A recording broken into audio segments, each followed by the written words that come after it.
Fala pessoal, agora que o Jefferson saiu, eu vou ajudar aqui o nosso amigo a terminar o estudo. Vamos lá, o Davi deve estar entrando. Vamos continuar aqui, Davi, de onde a gente parou. Fala, João Carlos. Você tá bom, meu amigo? Tudo bem? Prazer estar contigo aqui. Prazer é todo meu, prazer é todo meu. Manda Então, bala, meu irmão. beleza, vou retomar aqui de onde eu parei então. Então, eu tinha acabado de falar que Deus mandou Moisés fundar uma religião no Monte Sinai. E eu quero defender aqui que o Cristo mandou os apóstolos fundarem uma religião, que na verdade é ampliar, planificar a religião que ele já tinha fundado lá atrás. Obrigado, viu, Brasilino? E então, eu acho que é natural que surja a pergunta, tá, mas olha só, quando Deus mandou Moisés fundar a religião, ele deu esse monte de diretrizes aí que você falou, né? Ele mandou fazer templo, tenda, tabernáculo e o escambau, até a própria Arca da Aliança, né, onde ele mesmo habita. Ok, por que o Cristo não deu todas essas diretrizes aí para os apóstolos, então? Já que ele não estava fundando, era também a inauguração de uma religião, né, que ele já vinha fundando?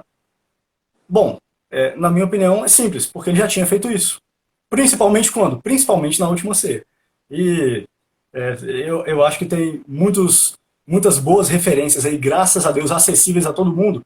Vai no canal do Apostolado no YouTube e procura lá o vídeo do Brent Pitre, As Raízes Judaicas do Papado. Procura também no YouTube As Raízes Judaicas da Eucaristia. Você vai ver aí que o Cristo ele já tinha estabelecido um monte de coisas. Ele já tinha colocado os apóstolos como sacerdotes muito antes, né? Muito antes desse momento agora, né? Que é o momento que nem eu falei, de cortar a faixa, né? De inaugurar o shopping, né? De inaugurar o novo estabelecimento, né? Pois é. Eu lembro, por exemplo, lá de. Sempre confundo a passagem, acho que é em Mateus 12, que estão lá os discípulos, os apóstolos colhendo espigas, né? Colhendo espigas no dia de sábado, e aí o Cristo. Perdão, os fariseus, ou os escribas, enfim, alguns inimigos lá do Cristo questionam ele, né? Olha, vocês estão fazendo o que é proibido no dia de sábado. E aí o Cristo responde: ué, mas você não viu o que Davi fez quando ele teve fome? Ele pegou lá os pães da presença. E outra, você não leu também que a lei diz que aquele que é o sacerdote, ele trabalha no sábado, mas sem culpa. Ele está falando exatamente, olha, esses caras aqui são sacerdotes.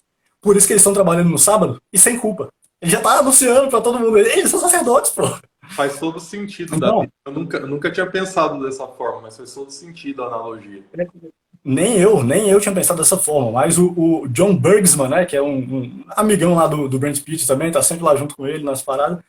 Cara, eu aprendo muito com esses caras, eles me dão um entendimento, assim, das passagens que eu, meu Deus do céu, o que é isso? Acho sensacional. Então, o Cristo já fez isso, principalmente também aonde? Na instituição da Santíssima Eucaristia, ele já colocou ali, né, o novo sacrifício da aliança, né? Não era mais o sacrifício 2 vezes por dia, que nem eu falei agora, né? Que Deus estabeleceu, mas de sacrifício mesmo, né, matar os animais e tal, mas agora era o sacrifício perfeito, né? Da oferenda perfeita, e ministrado pelo sacerdote perfeito, né? No tabernáculo perfeito, tudo isso é o próprio Cristo, né? Tudo isso é o próprio Cristo e tudo isso está ali presente na Santíssima Eucaristia, né? Corpo, sangue, alma e divindade, e a totalidade da obra do nosso Senhor, de redenção das nossas vidas e do mundo todo, estão ali presentes. Então, a resposta é essa. Por que ele não deu tantas diretrizes assim para os apóstolos? Porque ele já tinha dado muitas. Agora, faltavam algumas. Quais faltavam? A partir do versículo 19 aqui, a gente vê as que faltavam. Eu separei em 3. Ide, pois, e ensinai todas as nações. Eu gosto mais da tradução que diz e depois e fazer discípulos em todas as nações, tá? Só porque muda o verbo e depois ele fala ensinar de novo, né? E aí, enfim, só por isso. Então essa é a primeira. A segunda é batizai todas as nações em nome do Pai e do Filho e do Espírito Santo. Essa é a segunda que faltava. E a terceira que faltava é ensinai-as a observar tudo o que eu vos prescrevi. Então, o Cristo deu diretrizes para os apóstolos do mesmo jeito que ele deu para Moisés lá atrás. Foram menos, né? Por quê? Porque muitas já tinham sido dadas. E outra, o fato dele ter estabelecido essa religião do povo hebreu antes já preparou o caminho para ele. Ele não construiu uma coisa do zero, entendeu? Aqui um Não foi uma fundamento, coisa que né, ele Davi? pediu. Exato, exatamente, exatamente. Não foi uma técnica de terra arrasada, entendeu? E aí, não, joga tudo pela janela aqui. Pelo contrário, ele está falando assim, olha, vocês estão entendendo aqui que eu estou planificando tudo aquilo que eu já tinha feito antes. O trabalho é o mesmo. Por quê? Porque o Deus é o mesmo. A obra de redenção é a mesma. Só que agora a gente tá chegando num momento tão glorioso, tão majestoso, que essa obra vai alcançar não só o povo judeu, mas vai alcançar o mundo inteiro. Então, essa é a ideia. Lá em Mateus 10, eu vou ler aqui rapidamente. Em Mateus capítulo 10, o Cristo dá para os seus discípulos autoridade para curar e para expulsar demônios, né? Ou seja, autoridade para salvação, libertação em alguma medida, né? Em alguma medida, né? É uma prefiguração já da nossa liberdade da morte, do pecado, né? Do inferno de fogo. Então, o Cristo dá essa autoridade para os seus discípulos. Mas ele fala o seguinte, Mateus capítulo 10, versículos 4 e 5. Perdão, versículos 5 e 6. Estes são os 12 que Jesus enviou. Eu estou lendo errado? Deixa eu ver.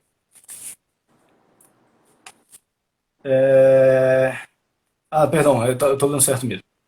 Estes são os 12 que Jesus enviou em missão. É porque ele acabou de falar dos apóstolos no versículo 4, então é isso. Após lhes ter dado as seguintes instruções: não ireis ao meio dos gentios, nem entrareis em Samaria, e diante as ovelhas que se perderam da casa de Israel. Nesse momento aqui de Mateus capítulo 10, não era a hora ainda de salvar o mundo inteiro. Era hora de salvar as ovelhas da casa de Israel. E o Cristo deixou isso bem claro. Agora, em Mateus 28, a coisa já muda de figura. Já chegou a hora em que ele diz: e depois ensinai a todas as nações. Batizai-as em nome do Pai, e do Filho e do Espírito Santo. Ensinai-as a observar tudo o que vos prescrevi. Então, antes aquele escopo de salvação que estava concentrado ali no povo judeu, agora alcançou uma dimensão universal. Então, cara, isso é maravilhoso. Deixa eu só ler a anotação que eu fiz aqui. O resumo disso, né? O resumo disso é o seguinte. No Monte Sinai, Deus fundou a religião da salvação do povo hebreu, né? Da salvação, enfim, né? Não quer dizer que tipo assim tinha aquela perspectiva de espiritualidade tão avançada como a gente tem com o Cristo, né? É Jesus mesmo que dá essa ideia de forma estupenda, assim mesmo, né? Do que é a vida eterna, certo? Então, mas já tinha alguma ideia de salvação lá, obviamente, né? Isso aí é inegável, né? Então, no Monte Sinai, Deus fundou a religião da salvação do povo hebreu, a religião hebraica, que era uma sombra do que viria. 1500 anos depois, o Senhor Jesus Cristo, o mesmo Deus, só que encarnado, planificou a religião da salvação do povo hebreu, transformando-a na religião da salvação de todos os povos, de qualquer um que tenha fé nele e obedece todos os mandamentos que ele estabeleceu.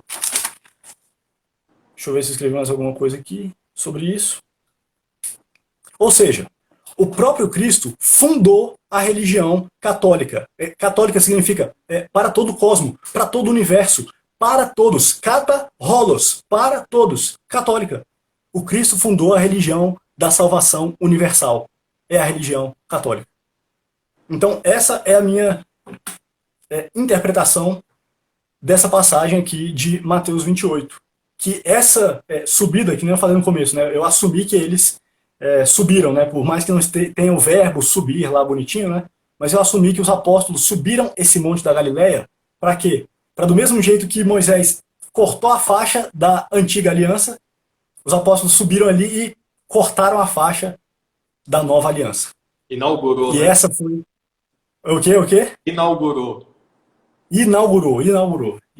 E essa esse para mim é um sentido, obviamente não é o único, não é a única interpretação possível, longe disso, mas esse para mim é um sentido que é muito benigno, muito bom para a gente entender. Jesus não simplesmente falou assim, olha, agora é a nova aliança, vocês vão fazer as coisas de qualquer jeito. Pelo amor de Deus, é muito diferente disso. Ele fundou uma religião visível na igreja, principalmente na figura dos apóstolos. Por isso que ele chama eles ali para cima, por isso que ele chama os 11, entendeu? Até o Simon Por isso colocou que... aí no chat, você viu? É sim, é religião, seu jovenzinho espiritual. Querendo ou não, é Muito religião, bem. né? Não adianta falar que não é. Excelente, excelente, excelente, Simon, excelente. Deixa eu aproveitar para tirar essa confusão aqui que o pessoal faz, né? Que é o seguinte: o pessoal fala, não, religião é uma coisa ruim, né? Ah, religião é uma coisa que deixa as pessoas bitoladas. Religião é uma coisa que estraga, sei lá, o nosso relacionamento com Deus. Nosso relacionamento com Deus tem que ser livre e não sei o quê. Eu entendo o bom propósito disso, entendeu? Eu entendo que a religiosidade é sim um meio da pessoa se tornar um fariseu. Um meio da pessoa se tornar um moralista que acha que Deus gosta dela porque ela é boa de seguir as regrinhas. Tudo bem, eu entendo isso, isso é real, isso acontece para um caramba, acontece mesmo, tá bom? Eu tô falando isso porque eu mesmo já me senti melhor que os outros, porque eu sabia mais coisas, fazia determinada coisa melhor, e isso é um mal que está na nossa alma também. É o mal do irmão mais velho, né? Lá de Lucas 15, né? Tem o irmão mais novo, que é o que chuta o balde. Eu faço tudo que eu quiser, do meu jeito, entendeu? Vou viver o mundão aí do jeito que eu quero. Tá errado. E tem o irmão mais velho, que é o que fica em casa, obedece o pai, e também tá errado.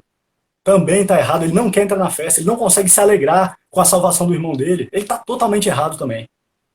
Então, é um jeito da gente se perder? Também. É sim, é claro que é. Mas veja bem, olhe para a palavra religião, no sentido original do latim lá, religare, né? Religar com Deus. Veja que é Deus que está mandando a gente fazer essas coisas aqui. Quando Deus funda a sua igreja, ele não está falando o seguinte: olha, tem um jeito aqui de você ser salvo que é legal, entendeu? Que é a igreja que eu mesmo fiz, entendeu? Que eu mesmo fundei, ou seja, que eu mesmo planejei, com a minha mente perfeita, divina. É legal, né? E tem outro jeito aqui que é você fazer o que você quiser. Olha, os dois para mim são iguais, entendeu? Você faz o que você entender, viu? Desculpa, tá? Mas não é assim, tá? Não é assim que funciona. Deus funda uma religião na figura dos apóstolos, tá? Ele funda os apóstolos, ele elege os apóstolos como sacerdotes dessa nova aliança. E por que eu passei esse tempo todo aqui falando da antiga aliança? Porque eu queria deixar bem claro que Deus não está jogando tudo que ele já fez pela janela, mas ele está salvando o povo pela mesma aliança, só que ampliada, planificada, antes só no povo hebreu e agora para o mundo inteiro. Entendeu? Sim. E é Então, interessante você. saber que havia uma exclusividade na fé judaica, né? Havia uma exclusividade da salvação na antiga aliança. Por que na nova seria algo aberto e sem regras nenhuma e que todo mundo pode criar a sua, né? Não faz muito sentido, né? Não combinaria. Olha, pode falar, pode falar, pode falar, pode falar. Não, é que não combinaria, né? A antiga aliança não bate a coisa. Se na antiga aliança você tinha um caminho, por que agora você teria vários, né? Não, e eu penso o seguinte, o mais difícil de tudo, de você não ter um caminho certo, bem definido, é você saber discernir se o caminho que você está seguindo é um caminho de salvação ou é um caminho de perdição. Veja a misericórdia de Deus conosco, nos dando a igreja para a gente ter a certeza de que o que a gente está fazendo é certo. Por quê? Porque se a igreja manda, é o Deus que está mandando, é o Cristo que está mandando. Foi ele que fundou essa igreja, é ele que sustenta essa igreja e é ele que guia essa igreja. Ah, mas a igreja tem homens, é governada por homens e não sei o quê, do mesmo jeito que a antiga aliança era também. E nem por isso ela era inválida. E mesmo assim Deus estava mandando eles fazerem tudo o que ele tinha dito. E o Cristo está dizendo aqui, ó, vou reler aqui o versículo 20. Ensinai-as a observar, ensinai todas as nações a observar tudo o que eu vos prescrevi. Não gosto dessa tradução, gosto tudo o que eu vos ordenei. É melhor pra gente no português. Ele não prescreveu do tipo assim, o médico recomendando, olha, eu acho bom você tomar isso aqui. Ele tá falando o seguinte, toma isso aqui, senão você vai morrer, entendeu? Você vai viver se você seguir essa prescrição, para usar a palavra prescrição, né? Você vai viver se você seguir isso. Se você não seguir, você vai morrer. É simples. É simples.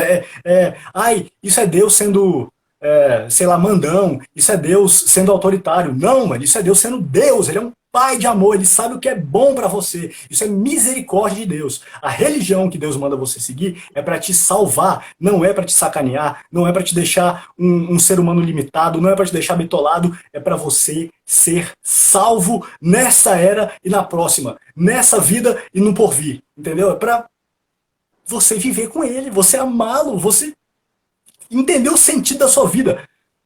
Deus é maravilhoso, extremamente misericordioso, infinitamente bom, benigno, compassivo conosco, por nos dar uma religião e por fundar a Igreja Católica para que essa religião seja visível, para que essa religião seja completamente visível, para que não seja só uma coisa dentro da nossa cabeça, mas seja uma coisa que a gente pode entender, que a gente pode ver, ouvir, sentir o cheiro, que a gente pode viver de verdade, não só na alma, não só no nosso intelecto, na nossa mente, mas no nosso corpo também. A gente poder se ajoelhar, a gente poder receber o nosso Senhor, comer o nosso Senhor, esse alimento para a vida eterna. Existe algum presente maior do que esse? É isso que Deus nos deixou, salvação, amor. É isso que Deus nos deixou, misericórdia. Ele não nos deixou farisaísmo, ele não deixou para a gente moralismo. Ele deixou a moral, claro, mas ele deixou liberdade. Você é livre vivendo o bem que o Cristo estabeleceu. Então, eu acho que é isso aí. Essa é a interpretação que eu queria compartilhar dessa passagem de Mateus 28. Então, fazendo um mega resumão, para mim, essa subida dos apóstolos ao Monte da Galileia, em Mateus 28, é a planificação da segunda subida de Moisés ao Monte Sinai, onde Deus estabeleceu o que a gente chama de antiga aliança. E aí, nessa subida dos apóstolos ao Monte da Galileia, o Cristo estabeleceu a nova aliança na religião católica.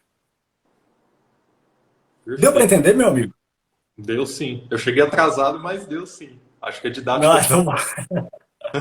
Que bom, que bom, que bom. Eu acho que o Jefferson salvou a primeira parte, então a primeira parte também é importante, né? Juntando as duas coisas aí, acho que dá para entender legal. Eu espero que tenha ficado claro. E, bom, acho que essa foi a EBD de hoje. Tem muita coisa que dá para falar, né? Essas passagens aqui. É a passagem que Cristo dá a fórmula do batismo, então a gente pode ficar aqui 2 horas falando de batismo também. Enfim, já que hoje é o domingo da Santíssima Trindade, eu queria ler... Você tem um catecismo aí na sua mão? Na minha mão não, eu tenho na minha estante aqui. Tu consegue pegar para mim por obséquio? Porque não tem nenhum físico aqui. Obrigado, obrigado. Eu agradeço, eu agradeço. Aqui, ó, o amarelão. O amarelão, esse mesmo. Mano, tá, eu só vou chutar, mas eu acho que, mesmo que eu não fale o número certo, você vai conseguir achar fácil nos números próximos. Se eu não me engano, é no número 232, que fala alguma coisa sobre o mistério da Santíssima Trindade ser o maior mistério de toda a fé. Então, se você conseguir achar essa passagem para mim por obséquio, é porque eu não posso procurar aqui no celular, porque eu tô na live, né? Então, eu tô limitado aqui. Tá, eu vou... É o 234. Ótimo, ótimo, muito bem. Você confirma. Lembra, gente, por favor. O mistério da Tá. Santíssima Trindade é um mistério central da fé e da vida cristã. É, portanto, a fonte de todos os outros mistérios da fé. É a luz que os ilumina. É o ensinamento mais fundamental e essencial na hierarquia das verdades da fé. Toda a história da salvação é a história das vias e meios do revelar-se do Deus verdadeiro e único, Pai, Filho e Espírito Santo, o qual reconcilia e une a si aqueles que se afastam do pecado. Meu amigo, que coisa maravilhosa e poderosa, hein? Muito lindo, muito obrigado aí, viu, João? Muito obrigado. É esse mesmo, né, Davi, que você quis. É esse mesmo, é esse mesmo. Então, eu sei que hoje é o domingo, a solenidade da Santíssima Trindade, e o que eu falei aqui não tem exatamente muito a ver com a Santíssima Trindade, né? Só que eu não queria perder a oportunidade de ser esse texto, né? Que, pelo menos eu conheci como protestante como a grande comissão, né? Eu não podia deixar de falar desse meu entendimento de que isso era, esse trecho aí, nele está contida a concretização da nova aliança, entendeu? E, bom, para não esquecer da Santíssima Trindade, né, pedir para você ler esse parágrafo magnífico, extremamente lindo do Catecismo, que é um dos meus favoritos, apesar de eu ter esquecido a referência, é um dos meus favoritos, né? Certo, irmão, parabéns. Não, tava guardado no coração, pelo menos, né? Tava guardado no coração aqui. Maravilha, maravilha, meu amigo. Bom, eu acho que eu encerrei por aqui. Você quer falar alguma coisa? Não, Tem recado para dar? Tem? Não, acho que só para, né, fechar a pretensão. Chego atrasado e ainda quero dar tchau na janelinha, né? Mas Que é isso, amigo? falando, o irmão falou muito, né, da fundação da verdadeira religião, né, da inauguração dessa religião. E acho que a Trindade ela se encaixa muito nisso, porque, como o Catecismo diz, né, a Trindade ela é um mistério que dá forma à nossa religião, à nossa fé, né? Então, a base da nossa religião é a Trindade. Tanto que quando a gente, como ex-protestante, quando a gente é recebido, né, na Igreja Católica, o nosso batismo, para ser considerado válido, a primeira coisa que se vê é se ele foi feito na forma trinitária, né? Então parece que esse é o centro da nossa fé. Então, essa nossa fé, essa é a fé de 2000 anos. É a fé na Santíssima Trindade, ela que dá a vida para a nossa igreja, né? Exatamente, exatamente, meu irmão. Um ótimo lembrete que eu sempre gosto de fazer se você é protestante, né, e está assistindo aqui, saiba que, de acordo com a doutrina católica, se você recebeu um batismo válido, se você foi batizado com água, né, água limpa, né, não pode ser, sei lá, também um suco de uva, qualquer outra coisa esdrúxula, se foi água mesmo, né, água normal, se você foi batizado em nome do Pai e do Filho e do Espírito Santo, e se a pessoa que te batizava tinha a intenção de te batizar, você é católico, tá? Você faz parte da Igreja Católica. No entendimento da Igreja, você está incorporado em Cristo. Você faz parte do corpo de Cristo, que é a Igreja. Ah, mas ele discorda de tudo que é a Igreja Católica. Tudo bem, isso aí é outra história. Mas o negócio é, no entendimento católico, você está incorporado na Igreja. Então, isso é mais um motivo para você entender que você deve obedecer tudo o que o Cristo mandou, como aqui no versículo que a gente acabou de ler, né? De Mateus 28:20. Então você tem que obedecer às coisas que o Cristo mandou para a igreja. Ele mandou que os apóstolos celebrassem a Santíssima Eucaristia. E ele deu poder para eles fazerem isso que ninguém mais tem. Para eles e seus sucessores. Ah, uma coisa que eu esqueci de falar. Deixa eu ver minhas anotações aqui. Eu anotei isso aqui em algum Pode lugar. responder uma pergunta aqui que fizeram no chat enquanto isso? Pode falar, pode. Teve duas perguntas, né? Acho que é um tema que pode ir um pouco além, mas eu só vou dar uma pincelada, né? Falaram que alguém disse que de um historiador, né, chamado Rodrigo, que disse que a Igreja Católica mudou o calendário, né? Então, foge um pouquinho do assunto, mas assim, eu acho que foi a Tati que perguntou.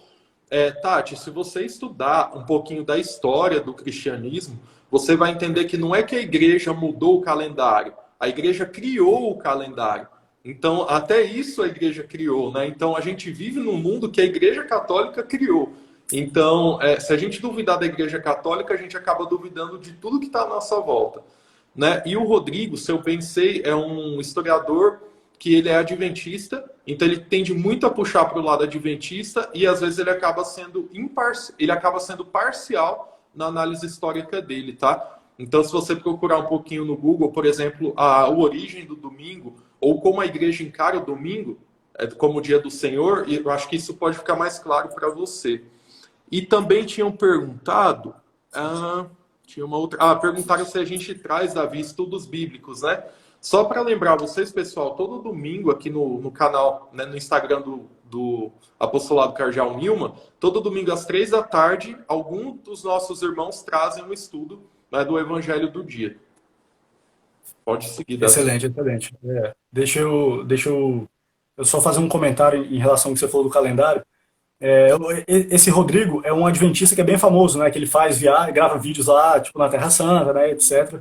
E, assim, não tenho nada contra o cara, conheço pouco do trabalho dele, mas, assim, me parece que ele é um cara que está tentando fazer o trabalho dele bem, tá? Direito. Então, não quero esculachá-lo de nenhuma forma, por mais que eu discorde da opinião dele, de várias conclusões que ele tira, não quero esculachar ele, pelo contrário, eu quero reconhecer que ele tem um desejo, eu acho, tá? Eu acho que ele tem um desejo legítimo de defender a verdade, tá? Tudo bem? A questão que eu quero levantar é a seguinte, existem várias pessoas com desejo legítimo de defender a verdade que têm opiniões diferentes. Como você sabe qual é a correta? A grande pergunta que fez eu me tornar católico é essa. Dentre as várias opiniões diferentes em relação a determinados trechos bíblicos, a interpretações da Bíblia, como eu sei qual é a correta? Porque assim, eu consigo pensar em...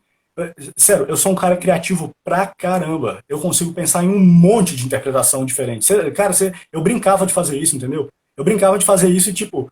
quando eu chegava na 12ª interpretação, aí eu falava, não, eu acho que já chega, acho que eu já brinquei o suficiente. Porque dá para você interpretar as coisas de jeitos muito diferentes. Ainda mais se você considera que dentro de um paradigma maior, aquela interpretação tem um significado. Agora, dentro de outro paradigma, tem outro significado. Cara, o negócio nunca acaba, entendeu? A pergunta que eu faço é, como você sabe que uma interpretação está correta ou não? Eu vou falar o seguinte. Em relação à fé, graças a Deus, porque a gente tem como saber. Deus deixou pra gente um mecanismo para que nós soubéssemos aonde está a verdade nesse mundo. Esse mecanismo se chama o magistério da Igreja Católica, certo?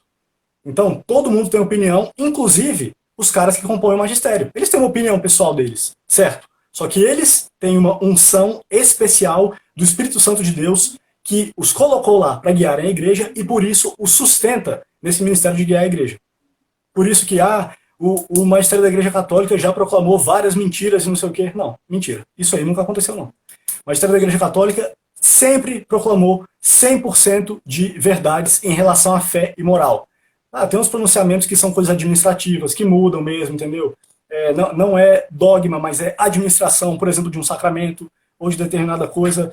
Tem coisa que é visão política que está ali no meio da igreja também? Tem, é óbvio que tem, tá bom? Eu estou falando o seguinte, em relação à fé e moral, a igreja é infalível e tem que ser. Sabe por quê? Porque se não for, ninguém é. Nem você também. E aí acabou a verdade. Acabou a verdade. Tu não tem como saber o que é verdade nesse mundo. O cara fala, não, a verdade é X. Ah, mas isso pode estar errado, né? Não, a verdade é Y. Ah, mas também pode estar errado, né? E aí, acabou a verdade. A verdade está no magistério da Igreja Católica. Pronto. Ponto final. Magistério vivo, inclusive, tá bom? Magistério vivo, aí fica para outro dia. Eu fazer a defesa do magistério vivo. Aliás, eu já fiz, pô. Eu fiz a live com o Jefferson, em que eu falo do magistério vivo. Eu vou dizendo como que a sucessão apostólica leva até o magistério, que leva até o magistério vivo. Por que a gente sabe que o que o magistério ensinou lá atrás continua válido hoje? Por causa do magistério vivo, que está aqui hoje. Então, basicamente é isso, tá?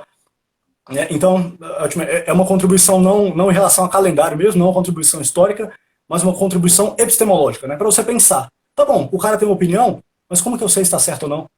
Cara, saiba de uma coisa. Em relação à fé, você vai saber o que está certo no magistério da Igreja Católica.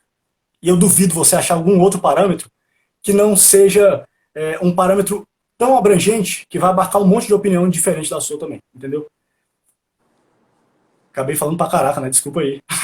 Bom, foi bem completa a resposta. E só para ressaltar, né, eu falei que o Rodrigo, às vezes, o historiador Rodrigo poderia ser parcial, né, em alguma opinião pela sua posição adventista, mas não quero dizer com isso que ele é sempre parcial ou que tudo que ele faz é um trabalho ruim.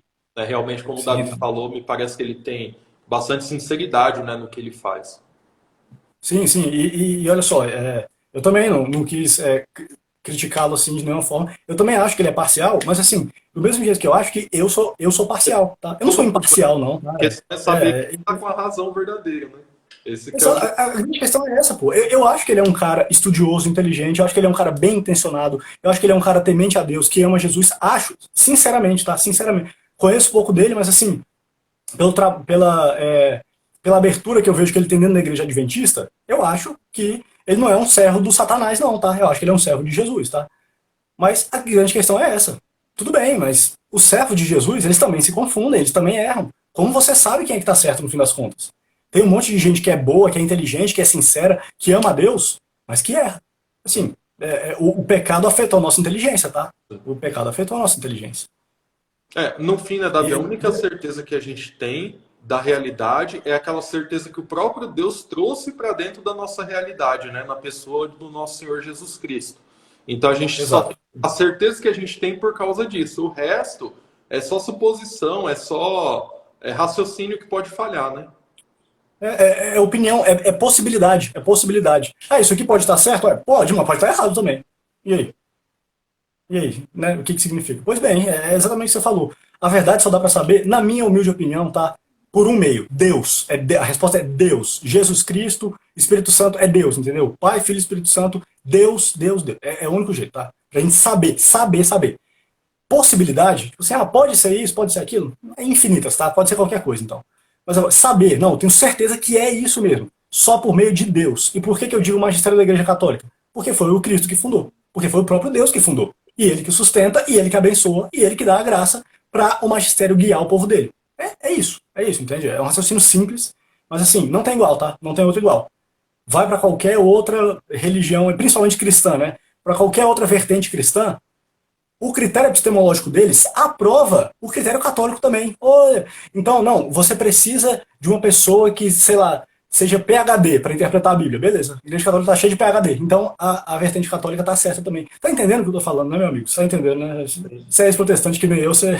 Tem um vídeo muito bom do padre Oscar Quevedo, falecido padre Quevedo, né? Bem famoso aí por desmistificar muita coisa. Tem um vídeo muito bacana dele, onde ele fala sobre a veracidade da Igreja Católica, né? Então ele vai dizer isso pra gente, esse raciocínio que a gente está tendo aqui, que pessoa inteligente tem na Igreja Adventista, tem na Igreja Católica, tem no Espiritismo, doutores tem em todos os lados, não é esse o ponto. O ponto é qual a religião que Deus assinou, né? Qual a religião que Deus assinou? E ele fala que Deus assinou a religião católica com os milagres, né? Então é aquilo que invade a realidade, né? Então acho muito interessante. Pronto, é isso, é isso. A defesa que eu fiz aqui, a defesa, a interpretação que eu fiz aqui dessa passagem de Mateus 28 é justamente isso. O Cristo está inaugurando a religião católica e aí a gente vai ter provas inúmeras disso por meio dos milagres que o Deus opera pelas mãos dos apóstolos. É isso, né?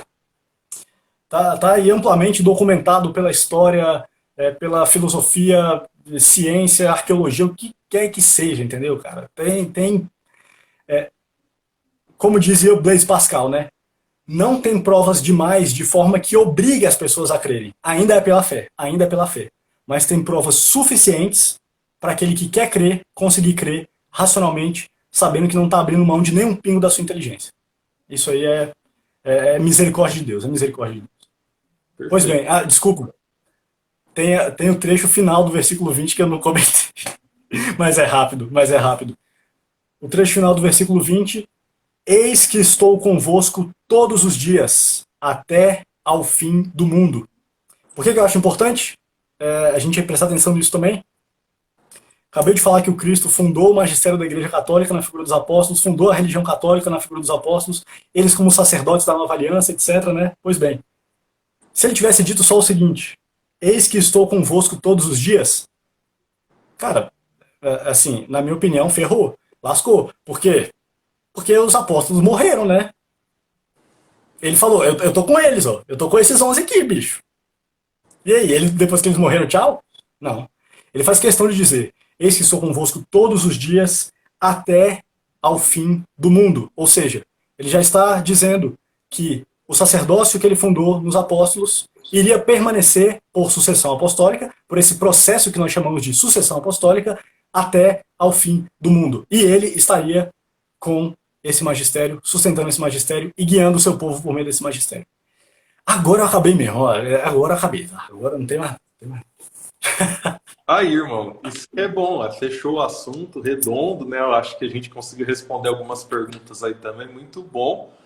E pessoal que está aí, qualquer dúvida, o apostolado está à disposição de vocês. Lembrando que aqui a gente é um apostolado de pessoas que eram protestantes e que voltaram ou vieram para a Igreja Católica, né? Então a gente está aqui de braços abertos para tirar qualquer dúvida de vocês, né? Aqui, se quiser me contatar, é JC Facchini. O Davi, como que é o seu, Davi? Tá aí, né? Porque você Ou tá na live. Davi Rezende. E então é só procurar a gente, pode procurar aqui, mandar um direct também para o apostolado. Vai ser um prazer tirar as dúvidas de vocês aí.